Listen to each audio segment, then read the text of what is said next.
It is the end of the year. Before you begin your next year, you need to hear to something that might save you from wasting another 12 months of your life. Or worse off, if you keep thinking the way that you think now, next year will look exactly the same. Is that really what you want? If not, then here's 10 lessons that you need to hear before starting the next year.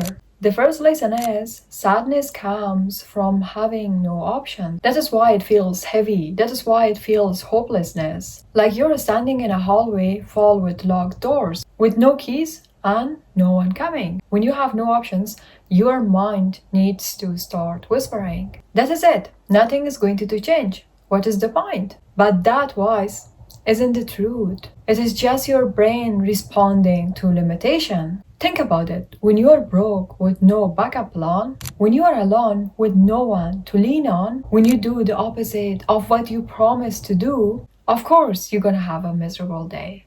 It is the way that our mind says, we need more knowledge, we need more tools, we need more paths. Sadness is not a sign that we are weak. It is a sign that you are under-resourced. And one more skill, one more idea, one more opportunity, and watch how sadness starts to dissolve. Knowledge creates option. Options create oxygen. And oxygen is what sadness has been striving for. You are not sad or hopeless. You are just limited by your options. When you have nothing to do, you need to feel sad. And let me tell you, on the other hand, an anxiety comes from having too many options. Too many distractions, too many of what ifs. It is like standing in the middle of a busy intersection where every route leads somewhere, but you can't decide which path won't ruin your life. So you freeze, your mind is running marathons, but your body hasn't even moved an inch. You scroll endlessly, you compare your life to everyone else, you are overstimulated, overwhelmed, or overloaded, but somehow still underdecided. That is why anxiety feels like paralysis.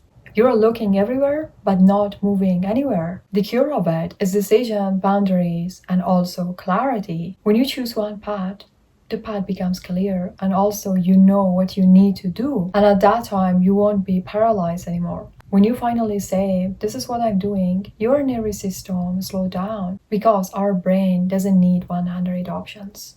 It needs a clear direction. When you have 10 things to do, you do none of them. But the moment you decide and prioritize, everything becomes easy. Everything becomes clear because you know what you do and you are not in the middle of 10 decisions that you need to do at once. And at that time, your mind stops fighting itself. Everything that you said, you do. The second lesson is stop performing for people who didn't even see you. Your attempts to impress people don't make you more respectful. They make you smaller. Every time you twist yourself to fit someone else's expectations, you teach them that your word is negotiable. You teach them that your approval is on sale. Respect doesn't come from appearing perfect or from pretending that your life is polished or put together. Respect comes from authenticity, from saying, this is who I am, take it or leave it. And here's the truth that most of the people avoid. You can accept people as they are and still please them exactly where they belong in your life. Just because someone exists in your world doesn't mean that they deserve front row seats. Some people belong in the back row, and some of them outside of the building entirely. Love people? Yes. Be kind? Yes. But stop handing out VIP access to people who didn't even care to understand you. Your energy isn't free. Your peace isn't cheap. Your loyalty isn't for everyone. And you didn't gain respect by performing. You gain respect by being the most honest version of yourself and letting every relationship adjust accordingly. Lesson number 3 is, you're not your thoughts. You're the one who hears them. The one who watches them coming and going like the passing water. Your mind speaks in voices that are not always your truth. Some belong to fear, some belong to old wounds, and some belong to people who once hurt you. Not every thought deserves your attention. Not even every emotion deserves your reaction. A thought can say that you're falling, but you need to say, I'm not falling, I'm learning. A thought can say that you're not enough, but your actions, your courage, your growth are. When you confuse yourself with your thoughts, you become a prisoner to every doubt and every memory. But when you witness your thoughts, when you know that your thoughts are not you, when you know whatever your thoughts are saying, it is not you, it is not the truth, at that time you regain your power. Our minds love to create stories. And some of these stories can protect us, or some of them can totally destroy us. Do not forget, your thoughts are not you. They are just stories. And you're the one who can now rewrite that story. Lesson number 4. Don't let your pain rewrite your identity. One bad moment, one bad person, one bad day, one painful chapter can trick you into becoming someone you were never meant to be. Pain has a quiet way of convincing you that you need to be colder, harder, less trusting, less hopeful, just to survive. And before you know it, you start adjusting your entire personality around a wound that even wasn't your fault. One betrayal can make you suspicious of everyone. One heartbreak can make you afraid of love. One failure can make you stop trying altogether. But here's the truth, temporary pain should never have the power to build permanent walls inside you. Don't let a moment of suffering become a lifelong identity for you. Don't let one season of your life turn you into a person who moves in fear, doubt your potential, or hide yourself forever. Yes, pain can change you. But you get to choose how. You can't let it harden you, or you can't let it sharpen you. You can't let it to hide yourself, or you can't let it to teach you what is next to be open. Your identity is not a reaction to what hurt you.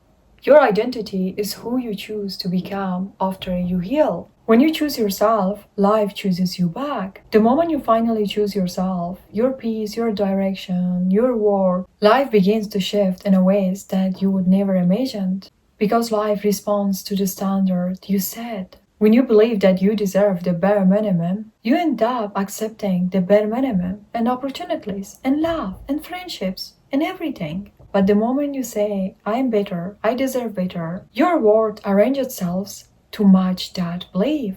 You start losing people who are never meant to stay.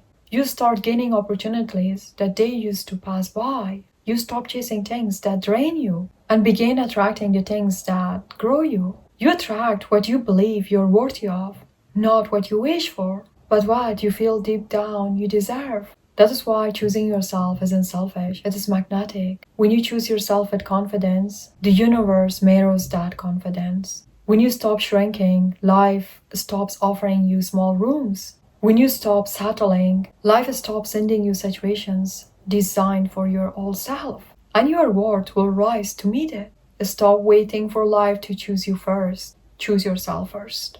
And at that time, watch how everything else begins choosing you back. Because you can only receive the life you believe you're worthy of living. Life won't wait for comfort. Life will not pause for you. It won't wait for you to feel ready, to feel healed, to feel fearless. Growth doesn't knock politely on your door. Hey, you can do it now, or you're ready now. It shows you into rooms you said you weren't prepared enough to enter.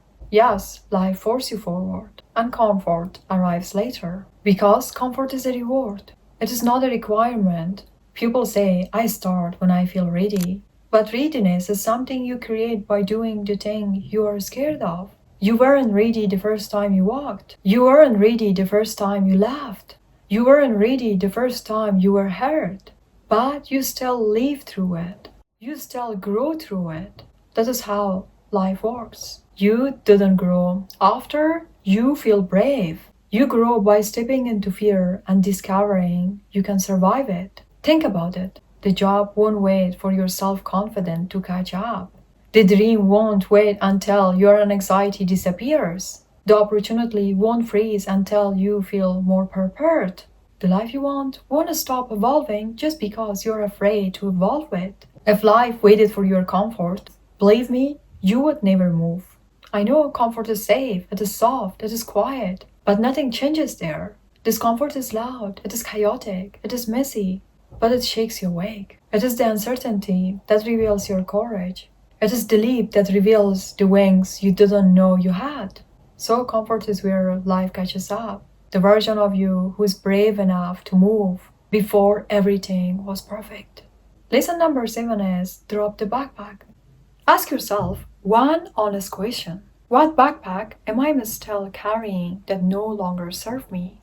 Because everyone carries something. Some people carry fear like it is oxygen. Some people carry guilt like it is their duty. And some people carry their old version of themselves long after those versions have expired. But here's the truth. You can't rise if you're dragging a past. A past that was never meant to survive your future. Think about your backpack. What's inside? Old fears you inherited from people who stopped dreaming. Old beliefs someone else handed you. You're too much. You're not enough. You are not worthy. You don't matter. You will never become anything. Old habits that keep you circling the same and dead. Old expectations that choke your creativity. Old people who drain you. But what you're doing, you keep them close. Because loneliness scares you more than being used. This backpack feels familiar. But familiarity and freedom, they are not the same thing. You say you're tired, but maybe you're not tired of life. Maybe you're tired of carrying the things that you're meant to put down. Imagine yourself climbing a mountain. Every step is harder. Your knees shake. Your breath shortens.